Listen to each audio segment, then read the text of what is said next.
A couple years ago, God began writing this crazy story that had to do with feathers.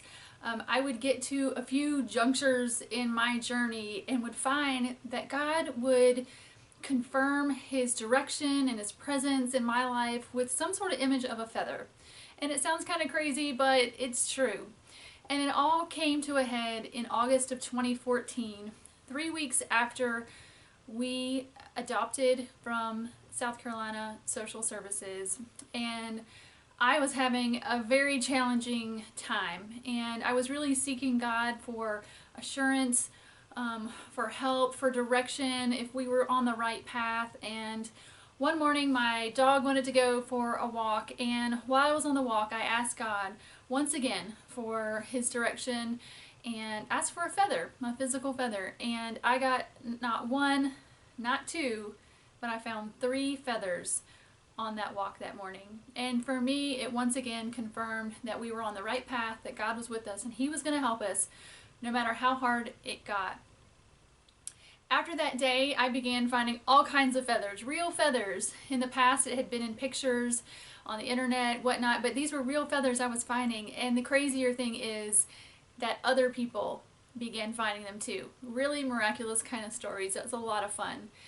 And the important thing is that he gave me the verse, Psalm 91:4. He will cover you with his feathers, and under his wings you will find refuge.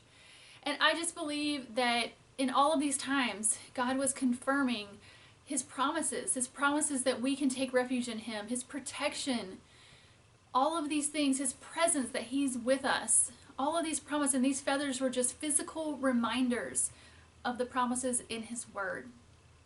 And as these feathers have gathered in my home, I have them everywhere. I have them in my bathroom, in my car, in my office, in my kitchen. I have them everywhere. And every time I see a feather now, it reminds me of God's promise that he will be there for us. He is our provider. He has so many good things planned for us. And so my hope building this shop, creating these products, is to do the same thing for you, to put something in your hand that reminds you of God's promises, that reminds you of his presence, that reminds you that his word is true. And so my hope is that you get some of these, and that every time you see it, that you think of God and how good he is in all of his promises. So I hope that these are an encouragement to you. I'm so excited to know that they are in your home and that you are seeing them every day, and I hope they're such a blessing.